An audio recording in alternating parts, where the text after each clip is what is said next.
हम लोग कल डायरेक्टिव प्रिंसिपल पढ़ रहे थे भाई। अब थोड़ा कल से फिर से रिवाइज करा देते क्योंकि कल का रिकॉर्डिंग हो नहीं पाई और ढंग से क्लास भी नहीं हो पाई थी। चलिए डीपीएसपी जैसे हमें पता है कि पार्ट 4 में डीपीएसपी है, ठीक है। डीपीएसपी बोलूंगा डायरेक्टिव प्रिंसिपल स्टेट पॉलिसी, राज्य के नीति निर्देशक तत्व, जो कि भाग 4 में है और आर्टिकल 36 से लेकर 51 के बीच में है ये, ठीक है। सर आपकी आवाज बहुत कम आ रही है, पता नहीं क्यों कम आवाज कम आ रही है, अब आ रही थी, अब सही आई? नहीं आ रही, बिल्कुल बहुत कम आ रही है। आप सबको आवाज कम आ रही क्या, जितने लोग हैं? सर अब ठीक आ रही है, पहले धीमे आ रही थी। अच्छा अच्छा, ये हेडफोन खराब हो गया क्या मेरा? सर थोड़ा पास रख के बोलिए अब ठीक है, अब आई आवाज? हाँ जी सर अब हाँ, लगता है हेडफोन में इन्वेस्टमेंट करना पड़ेगा। ठीक है, चलिए तो हमने ये देखा कि एक बार अनीता ज्वाइन नहीं कर पा रही है, वो क्या हो गया भाई? हाँ, एक बार सबको ज्वाइन करा दो। तो हम कह रहे थे डीपीएसपी जो है ना, वो डीपीएसपी पार्ट 4 में डीपीएसपी है, आर्टिकल 36 से लेकर 51 के बीच में रहा। और अगर इसको बहुत ही मोटा मोटा समझा जाए कि क्या चीज है ये, तो ये वो सब बातें इसमें बोली गई हैं जैसा पॉलिसीज हमारे बननी चाहिए, ठीक है। जैसी पॉलिसी सरकार को बनानी चाहिए, तो एक तरह का एक गाइडिंग प्रिंसिपल है, एक तरह का एक रोड मैप दे रखा है, ठीक है। एक मिनट, तो ये अब हमारा कोई पॉलिसी बनती है तो वो पॉलिसी हमारे डीपीएसपी वगैरह में चीजें को देखे, ठीक है। अच्छा, अब ये कहां से प्रभावित हुआ है? ये है आयरलैंड से, आयरलैंड से, ठीक है। आयरलैंड, आयरलैंड पता ना कहां पर है? आयरलैंड कहां पर है, किस कॉन्टिनेंट में है आयरलैंड? यूरोप में है। यूरोप में है, ठीक है। अच्छा, आयरलैंड और नॉर्दर्न आयरलैंड में फर्क है, पता है ना? नहीं सर। आयरलैंड और नॉर्दर्न आयरलैंड नहीं पता? नहीं सर। यूके, इंग्लैंड, ब्रिटेन, इसके बारे में पता है कुछ? सर इंग्लैंड ने मतलब ग्रेट ब्रिटेन में 4 देश आते हैं क्या, मतलब कुछ ऐसा ही है। स्कॉटलैंड ने इससे कब्जा करके रखा है। अब आप ये पता लगाइएगा कि यूके, इंग्लैंड, ब्रिटेन, ठीक है, इनमें फर्क क्या होता है और कौन कौन से कंट्रीज आते हैं, ठीक है, आप करिएगा। चलिए अब इसका, हाँ, इसका उद्देश्य क्या है? वेलफेयर स्टेट हमें डिजाइन बनाने का है, वेलफेयर स्टेट के लिए है। अच्छा, इसमें ना कुछ ये जैसे पहले कल भी कहा था कि एनफोर्स नहीं कर सकते, यानी कि न्यायालय द्वारा लागू नहीं कर सकते इसको, ठीक है। कि आप ये नहीं कि अगर कुछ बातें लिखी गई हैं वो आप जाकर ये नहीं बोल सकते कि भैया इसको लागू कराओ आप, ये नहीं होगा, ठीक है। अच्छा, अब इसमें क्या है, कुछ जो जितने भी डीपीएसपी है इनको डिवाइड किया गया है अलग अलग सेगमेंट के अंदर। जैसे अब पढ़ने का तरीका देखो, क्या दो तरीका का, एक तो तरीका ये है कि आर्टिकल 36 से पूरा पढ़ो, 51 तक पढ़ लो आप लाइन से, 36, 37, 38, ठीक है, 40, 40, 41, इस तरह से सीक्वेंस पढ़ लो आप। एक तो तरीका वो हो गया, और एक तरीका आपका ये है कि आप जो है इनको अलग अलग सेगमेंट में डिवाइड करो। जैसे कि कुछ आर्थिक न्याय की बात करता है, इकोनॉमिक जस्टिस की बात कर रहे हो, तो उसमें कौन कौन से आएंगे, या गांधीयन प्रिंसिपल कौन कौन से हैं, गांधी जो की सोच को जो रिप्रेजेंट करते हैं, वो एग्जाम में इस तरह का सवाल पूछा जाता है, खासकर यूपीएससी वगैरह में, कि भाई आपके डीपीएसपी में ऐसे कौन कौन से आर्टिकल्स हैं जो कि गांधीयन प्रिंसिपल को देखते हैं या आर्थिक उसको दिक्कत देखते हैं, ठीक है ना। तो मैं अभी फिलहाल आपको करा रहा हूँ, वो है आर्थिक न्याय द्वारा संबंधित जो निर्देशक तत्व है उस पर बात कर रहे हैं। इसमें एक आता है आर्टिकल 38(2). अब 38(1) और वो कहा गया तो अलग जगह पे होगा वो, ठीक है। अभी मैंने सेगमेंट में अलग डिवाइड कर दिया था, आप लोग पढ़ सकते हो 36, 37, 38, 39 के हिसाब से पढ़ सकते हो। मैंने इसको अलग अलग सेगमेंट में किया हुआ, जैसे कि 38(2) में क्या बोलता है कि राज्य द्वारा व्यक्तियों के मध्य आय, प्रतिष्ठा, अवसर तथा सुविधाओं की असमानता को समाप्त करने का प्रयास करेंगे। यानी कि जो इनइक्वालिटी है उस इनइक्वालिटी को खत्म करेंगे। अब ये इनइक्वालिटी को खत्म करने का तरीका क्या होता है, ये बताइए। अच्छा, अब अगर मैं सवाल आ जाए कि राज्य निम्न में से क्या क्या तरीके हैं जिससे कि जो आय के अंदर असमानता है उसको समाप्त किया जाएगा, सर क्या क्या क्या कर सकते हैं, तो आप किसको किन किन तरीकों को बोलोगे कि हाँ भाई ये जो है इससे इनकम डिस्पैरिटी खत्म हो जाएगी। हाँ बताइए। तो सब्सिडीज देके सब्सिडी ठीक है, चलो मान लिया। और सर क्षेत्र में उद्योग लगाकर समान क्षेत्रों में, सभी क्षेत्रों में समान उद्योग लगाकर, ताकि लोगों को रोजगार मिल सके। ठीक है, ठीक है, चलिए और बताइए। बताइए और बताइए। अगर मैं ये बोलूं, यूपीएससी में सवाल आया था, एक स्टेटमेंट आई थी कि टैक्स जो है, टैक्सेस के कारण, टैक्सेस से इनकम डिस्पैरिटी कम होती है, तो ये सही है या गलत है? टैक्सों के कारण आय में असमानता जो होती घटती है, सही है गलत? सर सही है।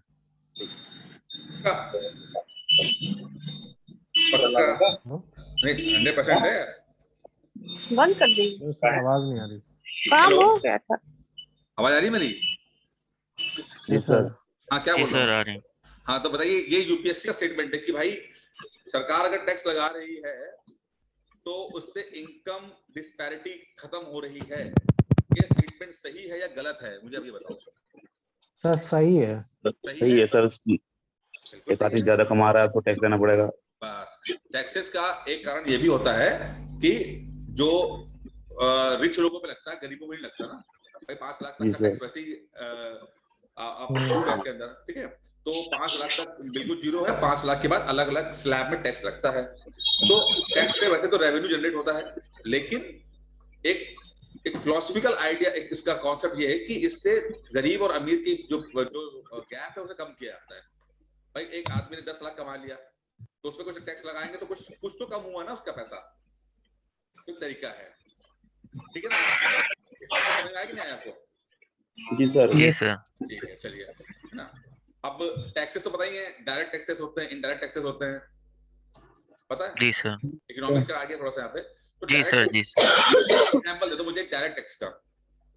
Income tax. इनकम टैक्स है, इनकम और इनडायरेक्ट टैक्स, और इनडायरेक्ट बता दिए जीएसटी। जीएसटी लगी सर। अच्छा, और जो चुप वैट। बैठे, हाँ ठीक है ठीक है, और जो चुप बैठे हैं मुझे पहले ये बता दें कि डायरेक्ट टैक्सेस और इनडायरेक्ट टैक्सेस होते क्या है। जो चुप बैठे हैं, जिनको पता है वो चुप रहेंगे, अपूर्व चुप रहे आप। तो वो लोग बताएंगे जो जिनको ये पता है डायरेक्ट टैक्सेस और इनडायरेक्ट टैक्सेस का मतलब क्या है। अगर कोई पूछे, एक छोटा सा बच्चा, कि भैया डायरेक्ट टैक्सेस और इनडायरेक्ट टैक्सेस में क्या फर्क है? सर डायरेक्ट टैक्स हर कोई नहीं देता, इनडायरेक्ट टैक्स हर कोई देता है। ये बच्चों को समझ में आएगा क्या कि हर कोई देता है, हर कोई नहीं देता है? ये क्या है? इसमें प्रभावित करे व्यक्ति को, जिसके ऊपर जो होता है, जिससे हमें लेना होता है सर, टैक्स पेयर जो होता है उससे डायरेक्ट कांटेक्ट होता है जो टैक्स लेता है। और जो इनडायरेक्ट टैक्स में क्या होता है कि हमारा डायरेक्ट कांटेक्ट नहीं होता है, उसमें इंटरमीडिएट तरीके से हमारे गुड्स में वो इंक्लूडेड होती हैं। वो 5 साल के बच्चे को बहुत मेहनत करनी पड़ेगी समझने के लिए। या मैं से बोलूं कि डायरेक्ट टैक्स वो होता है जिसपे लगता है वही देता है, ठीक है, समझिएगा। जो व्यक्ति का कुछ वही देगा। और इनडायरेक्ट टैक्स तो कराघात एक ही व्यक्ति पे होता है। हाँ हाँ बिल्कुल, ठीक है ना। अब हिंदी में समझ लीजिए, अगर बच्चा हिंदी मीडियम का तो आपकी भाषा समझ लेगा वो, ठीक है। तो और जो इनडायरेक्ट टैक्सेस वो होता है जो जिसपे लगता है वो ना देखे, दूसरा बंदा पे करता है। जैसे सर्विस टैक्स हो गया, ठीक है। अब रेस्टोरेंट में खाना खाने जा रहे हो, टैक्स लगा रेस्टोरेंट वाले के ऊपर, पे कौन कर रहा है? आप कर रहे हो पे। जी सर, इनडायरेक्ट वे में। जी सर। इनडायरेक्ट वे में, ठीक है। माचिस खरीदी गई, लेट्स सपोज माचिस खरीदी गई, तो माचिस ओनर ने टैक्स पे किया, लेकिन पे आप कर रहे हो माचिस खरीद के, ठीक है। जी सर। कौशल किसी समझ में आ गुड्स रहा पर है? सामान पे लगा दीजिए। हाँ, कौशल समझ में आ रहा है कि नहीं आ रहा है ये बात? जी सर। जी सर आ रहा है ना। ये पॉलिटी के सवाल है, ये सॉरी इकोनॉमिक के सवाल है, लेकिन क्या करें, पूछ लिया मैंने इसमें से थोड़ा सा। ये इंपॉर्टेंट चीजें हैं, लगातार एग्जाम में आती हैं। क्योंकि आपको क्या करेगा, वो 4-5 ऑप्शन दे देगा और बोलेगा भैया पहचानो इसमें से डायरेक्ट कौन सा और इनडायरेक्ट कौन सा है। बहुत ये समझो कि इंटरव्यू तक में पूछे जाते हैं इस तरह के सवाल कि डायरेक्ट टैक्सेस कौन सा, इनडायरेक्ट टैक्स कौन से। तो थोड़ा सा आपको कुछ पता होना चाहिए। मैं तो बहुत ही 2-4 नाम लिए, बहुत 4-5-6 और भी होते हैं नाम, ठीक है। प्रॉपर्टी टैक्स हो गया, फलाना टैक्स, कई तरह टैक्स होते हैं।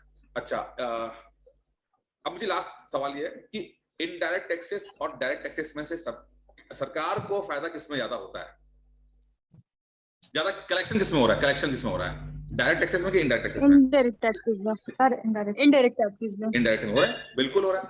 ठीक है, हिंदुस्तान का जो सिस्टम ये है कि वो डायरेक्ट टैक्सेस बहुत कम कलेक्ट करती है, ज्यादातर टैक्सेस जो होते हैं वो इनडायरेक्टली ही हो रहे होते हैं, और इसीलिए इनडायरेक्ट टैक्सेस जो बढ़ते हैं ना, वो उसमें गरीबों पे ज्यादा मार पड़ती है।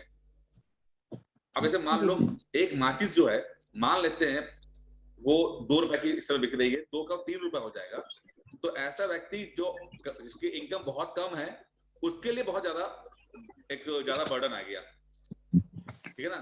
पर जिसकी कमाई ही 2000 रुपए है और उस वहां पर माचिस खरीदने में अगर 2 रुपए की जगह 3 रुपए माचिस हो रही है, तो उस पर बर्डन बढ़ जाएगा टैक्सेस के कारण, इनडायरेक्ट टैक्सेस। लेकिन डायरेक्ट टैक्सेस जो होते हैं वो हमेशा अमीर आदमियों पे लगते हैं या रिच लोगों पे लगते हैं।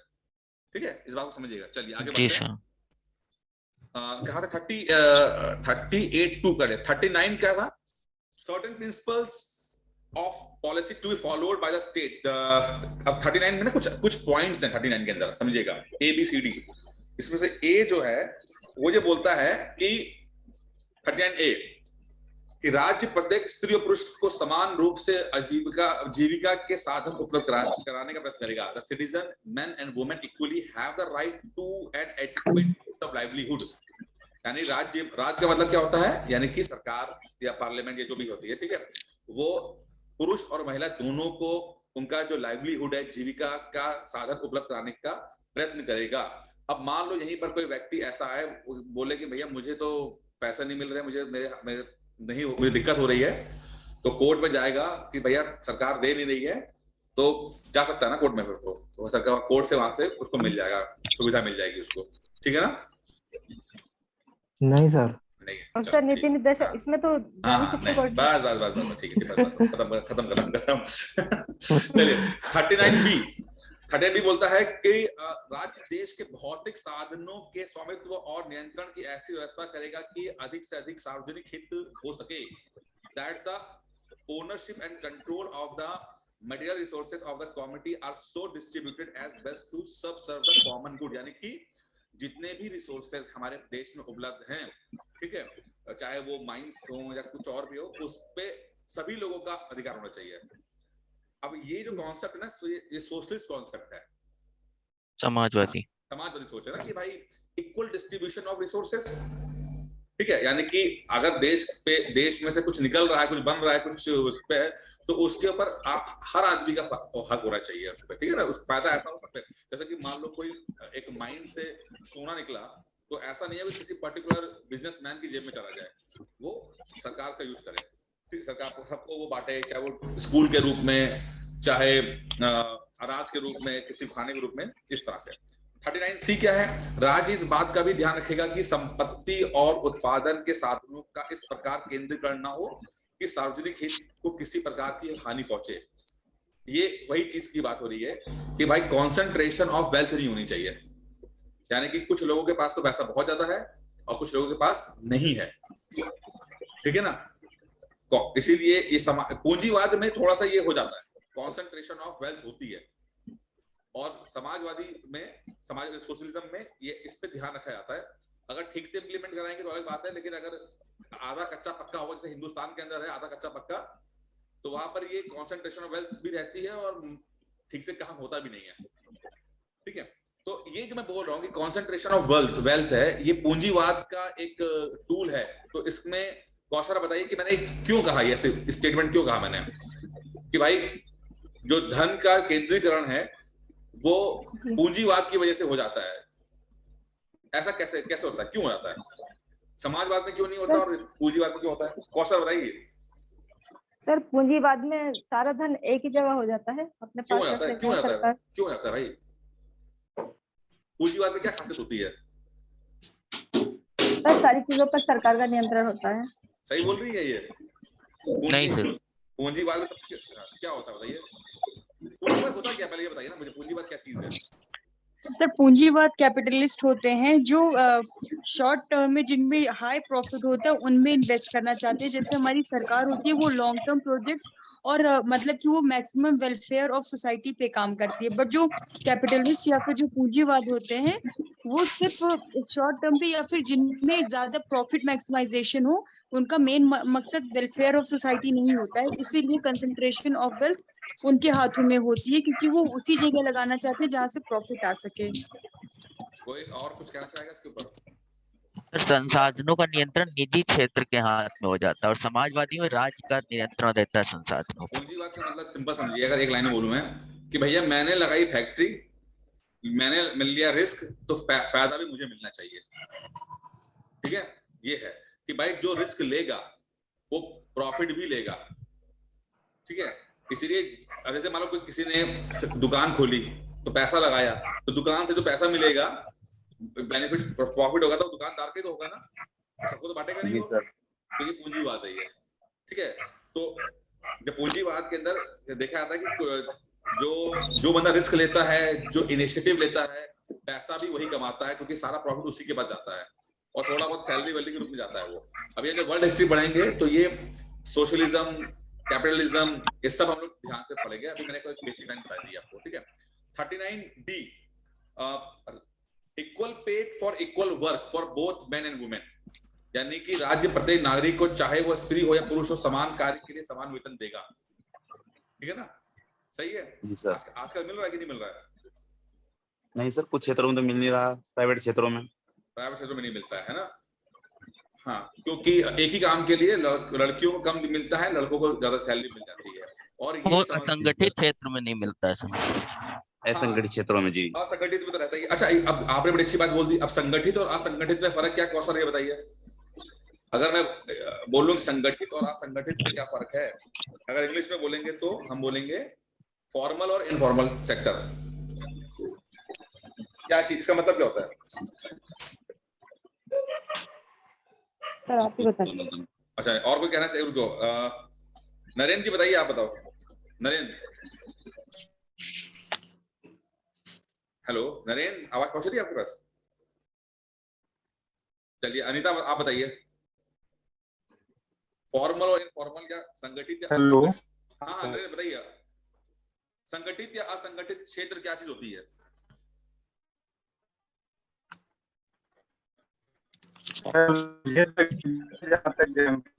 आवाज क्लियर नहीं आ रही यार, आवाज क्लियर नहीं आ रही आपकी। आवाज कर रही है इनकी। आवाज आप मत बोलो, आवाज की बिल्कुल क्लियर नहीं आ रही आपकी। अनिता बोलिए, आप बताइए, फटाफट बताइए अनिता। सर क्लियर नहीं है। क्या क्लियर? आवाज क्लियर नहीं है? नहीं, असंगठित और अच्छा, संगठित। कितना क्लियर नहीं है बताइए। मेरे पास आरपी रखा हुआ है, साफ कर देते हैं उसको, हम क्लियर कर देते हैं।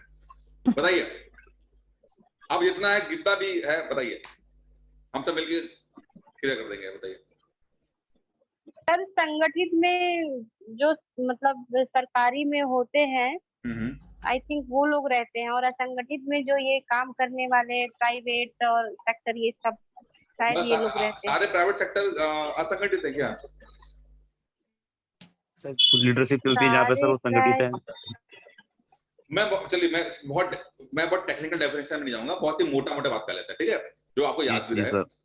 अमूमन सरकारी जितने भी आपके नौकरियां हैं, ठीक है, जितने भी डिपार्टमेंट हैं, और प्राइवेट में बड़ी कंपनियां, जैसे कि मल्टीनेशनल कंपनियां हो गई, ठीक है, पब्लिक सेक्टर कंपनियां हो गई, जो बड़ी कंपनियां होती हैं, ठीक है, जहां पर सर इसमें से ये बोलिए। बोल सकते हैं कि जैसे जिसमें 10 लोगों से ज्यादा लोग काम करते हैं और जो कंपनी कानून के तहत रजिस्टर्ड कंपनियां हैं वो प्राइवेट सेक्टर की हो गई, बाकी सारी सरकारी सेक्टर की। सरकारी, ठीक है, तो वही इसे कह रहा हूँ कि जो मोटा समझ लीजिए कि जहां पर आपको अच्छी कंपनियों में आपको हर महीने आपको सैलरी का रखे, आपको अलाउंसेस मिल जाएं, ठीक है, अगर मैटरनिटी का हो तो वहां पर आपको वाला काम मिल जाए, हेल्थ वाला मिल जाए, तो ऐसे इस तरह की फैसिलिटी जहां मिलती है वो संगठित क्षेत्र होते हैं।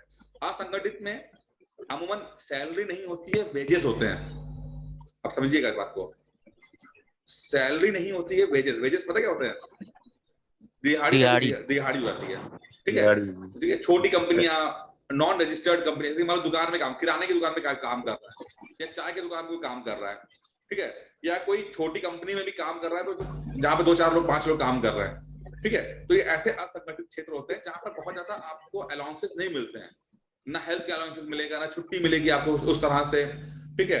तो और हमारे देश में 90% तक का जो है वो असंगठित क्षेत्र में लोग हैं, जी ठीक है। सर। मात्र 10% भी लोग जो हैं, 10-12% लोग ही जो संगठित क्षेत्र में हैं, बाकी सब छोटे मोटे काम ही कर रहे हैं। रेडी पटरी वाले, रेडी पटरी वाले सभी इस तरह काम मजदूर कर रहे व्यक्ति। हैं। अब इनके सर ये जो रेहड़ी ठेले वाले हाँ हाँ, बोलिए बोलिए बोलिए। और सर ये जो सड़क किनारे लोग लगाते हैं, ये भी असंगठित में आते हैं? बिल्कुल असंगठित है, ठीक है ना। अब ये पता लगा कि अगर आप उनसे आप टमाटर के भाव पे बहस करोगे तो 4-5 लोग खड़े होकर संगठित हो जाएंगे, लेकिन उसको संगठित क्षेत्र नहीं कहेंगे, उसे गुंडागर्दी कहेंगे, ठीक है।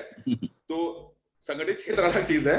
संगठित क्षेत्र का मतलब है कि जहां पर कंपनी में आपको सैलरी हर बार मिलती है और आपको बाकी अलाउंसेस वो संगठन बनाने के अधिकार में आ जाएगा। संगठन बनाने के अधिकार में आ जाएगा, ठीक है। वो भी संगठन बनाने का अधिकार भी नहीं होगा, वो रजिस्टर्ड होगा, वो तो गुंडागर्दी के नाम पे आ जाएगा, ठीक है। ठीक, समझ में आ गया।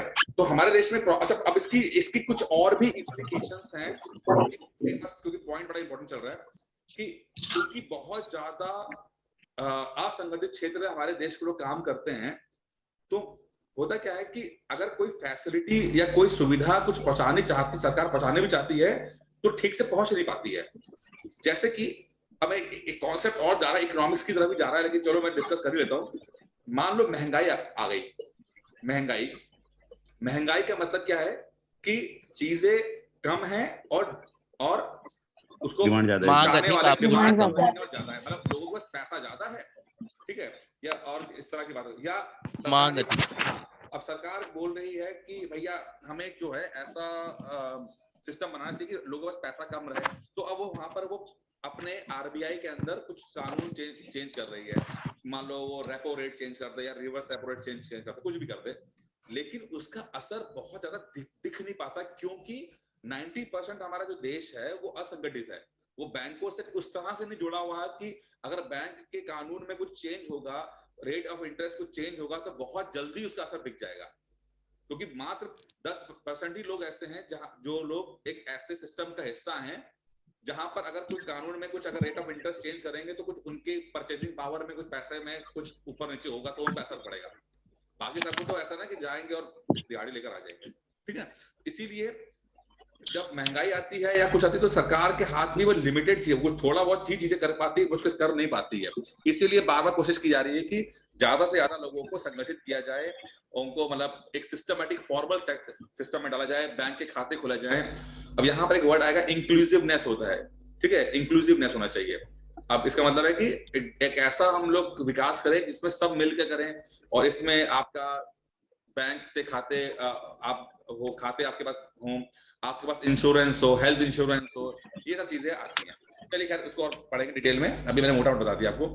अभी 39E जो है वो कहता है राज्य श्रमिक पुरुषों और स्त्रियों के स्वास्थ्य और शक्ति तथा बालकों की सुकुमार अवस्था का दुरुपयोग ना होने देगा। मतलब कि that the health and strength of workers, men and women, and the tender age of children are not abused, and that citizens are not forced by economic necessity to enter avocation unsuited for to their age or strength। यानी कि ऐसी जगह पे काम ना कराया जाए जो उनकी एज को सूट ना करता हो, कोई केमिकल फैक्ट्री में ना डाल दिया जाए, कोई खतरनाक फैक्ट्री में ना डाल दिया जाए, ठीक है ना। सिर्फ कहने का मतलब यही है। और सवाल देखिए ये क्या आएगा, आपको पता है सवाल क्या आएगा? अभी एक और बताओ, 39F, बच्चों तथा युवकों के की शोषण से तथा भौतिक या नैतिक परित्याग से रक्षा की जाएगी।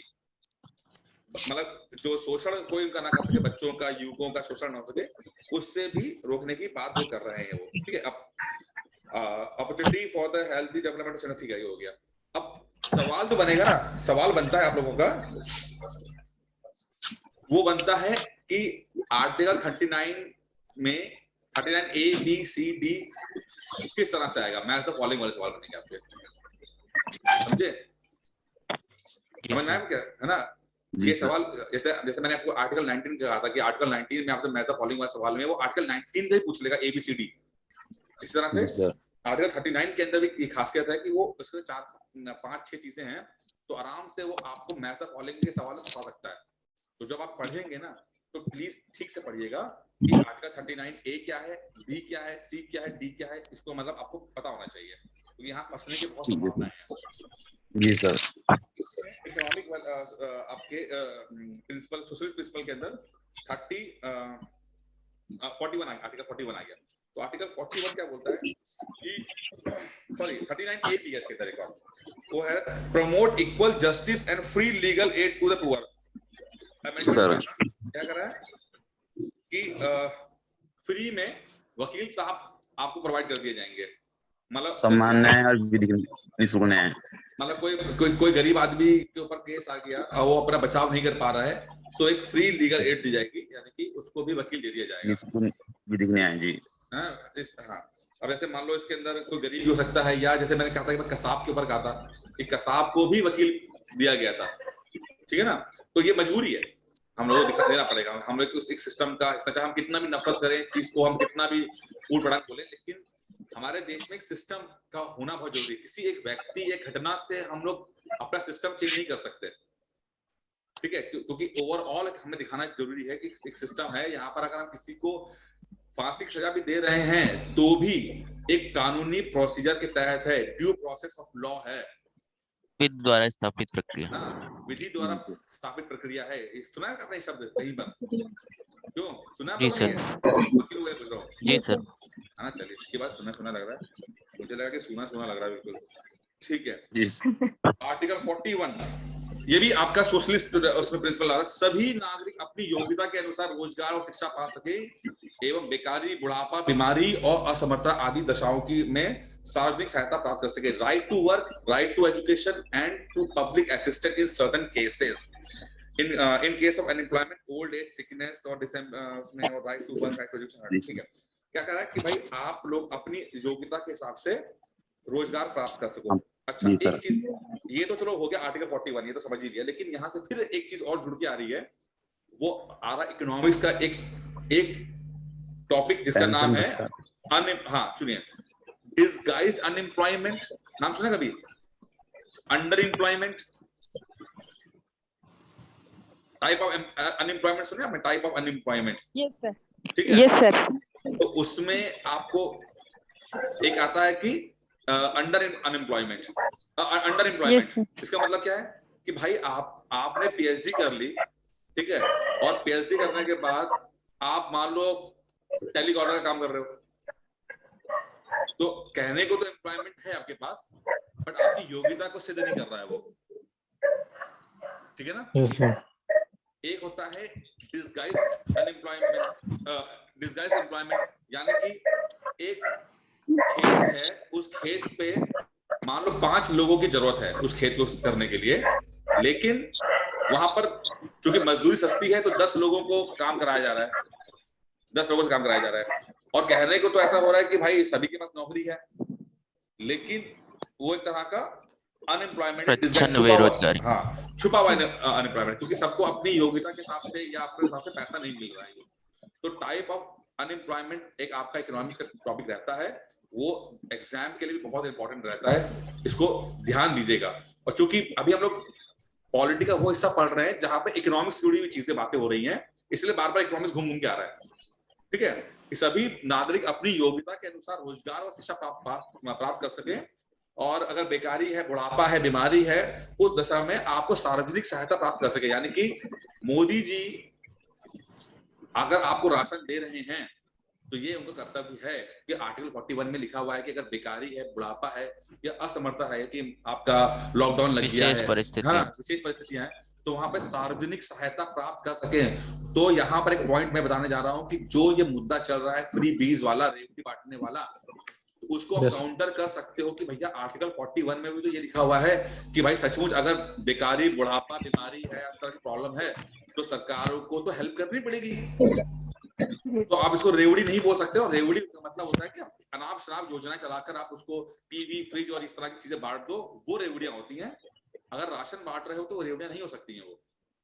ये मैं आपको क्यों समझाया, मैंने ये समझा इसलिए बार बार समझाता हूँ क्योंकि मेंस में बहुत बार आपको चीजें अपने हिसाब से लिखनी पड़ेंगी, तो कॉन्सेप्ट बार बार आपको मैं अलग अलग एंगल से समझाने की कोशिश करता हूँ कि आप लिख पाओ उस चीज को, आप, ठीक है। चलिए आर्टिकल मोबाइल बांटना, हाँ, अब देखिए कोई भी योजना सही है गलत है, इसका सिर्फ एक तरह के उससे रिटर्न क्या आ रहा मिल रहा है, हमें रिटर्न क्या मिल रहा है। अब जैसे एग्जांपल लेते हैं, छत्तीसगढ़ में कोई सरकार थी, मैं भूल गया, उन्होंने लड़कियों को साइकिल बांटी कि जो लड़कियां 8 पास कर लेंगी या हाई स्कूल पास कर लेंगी वो साइकिल पे जाएंगे। तो उन्होंने क्या देखा, उन्होंने देखा कि भाई जब से साइकिल बटी है तब से लड़कियों के स्कूल छोड़ने की जो दर है वो कम हो गई है।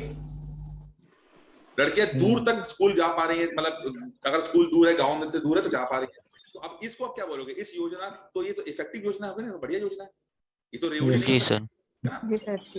अभी एक साउथ में तमिलनाडु में एक बार आया, खासकर ये साउथ में बड़ा होता है कि वहां पर आपका टीवी फ्रिज की वजह से कि आप चुनाव में तो हम आपको टीवी दे देंगे, हम आपको फ्रिज दे देंगे।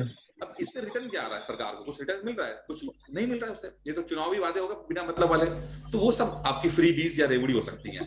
लेकिन इसे टेली एजुकेशन जैसे जो चैनल्स वगैरह हैं, हाँ टेली एजुकेशन। अब देखिए अल्टीमेटली आप देखिए ना कि आपका जो इन्वेस्टमेंट हुआ उससे रिटर्न क्या आया यार, सीधी सी बात समझो इस बात। जी सर।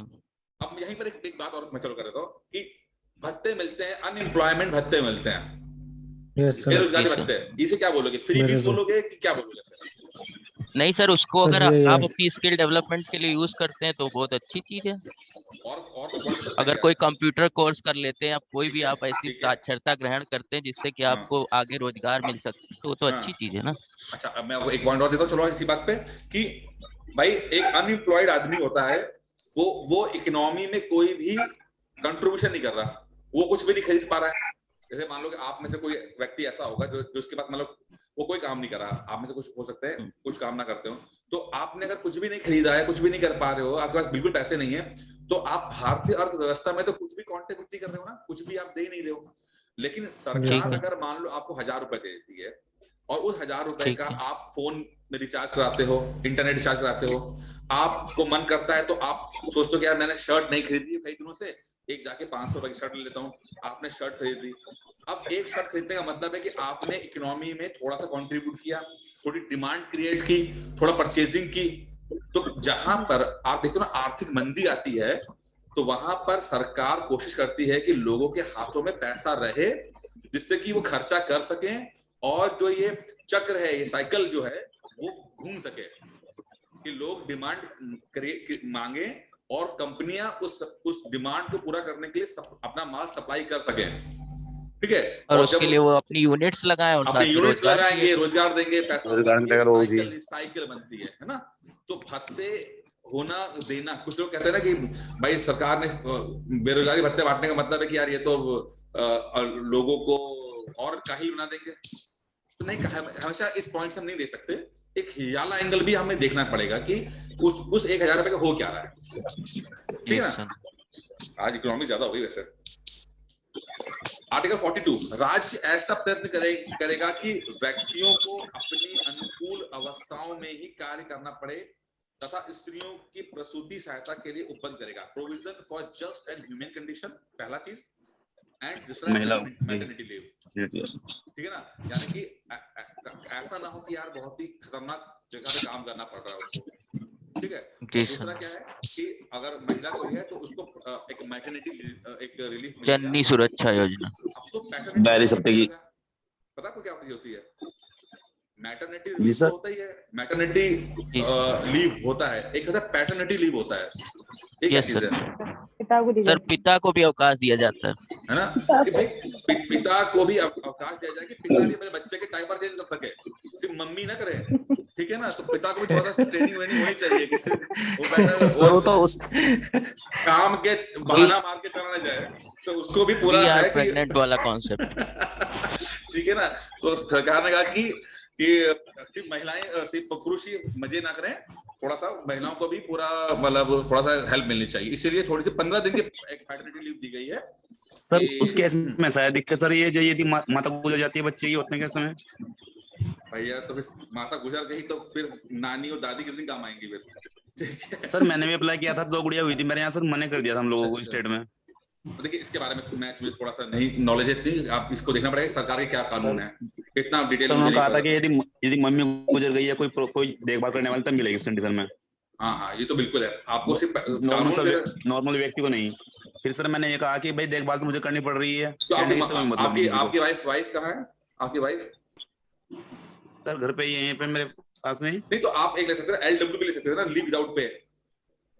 सर वो फिर मैंने मेडिकल लिया था अपना सीए मेडिकल, हाँ, तो आपको प्रावधान मिला है ना, संगठित क्षेत्र में होने का ये तो फायदा है। देखो ना, मिला ना कि मिला आपको कि आपको मेडिकल मिल जाता है, ठीक है, मतलब आप उसके ब्याह में सैलरी मिलती रहेगी। और ज्यादा कुछ होगा तो LW भी होता है, लीव विदाउट पे, कि तनख्वाह नहीं लोगे आप जितने दिन छुट्टी पे रहोगे, ये भी प्रावधान होता है, ठीक है ना। और जो सर जो CCL मिलती है लेडीज है वो भी इसी के तहत होगी सर। अब ये थोड़ा सा आप ये सब अपने जो औरतों को 2 साल की छुट्टी मिलती है सर। क्या हुआ बताइए सर लेडीज को 2 साल की बच्चों के लिए देखभाल की छुट्टी मिलती है वेतनी। टोटल ना 2 साल का मेडिकल मिलता है आप लोगों को। मैं जहां तक सर मेडिकल नहीं सर बिना मेडिकल के लेडीज के लिए।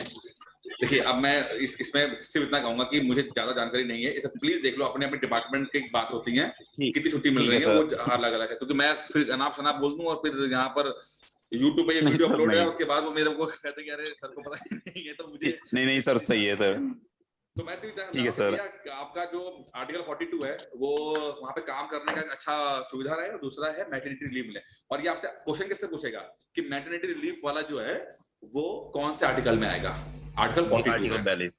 ये सब क्वेश्चन आते हैं, याद रखिएगा। आपको ना एक ना छोटा सा मिनोमिक्स याद कर लीजिएगा, मतलब इस तरह जुगाड़ वाला, जो आप लोग सीक्वेंस में याद रख सको कि कौन सा आर्टिकल में क्या आता है, ठीक है ना। एक आधा सवाल आपको देखने को मिल ही जाएगा, मुश्किल नहीं है बट कंफ्यूजिंग है, मुश्किल नहीं है, ठीक है।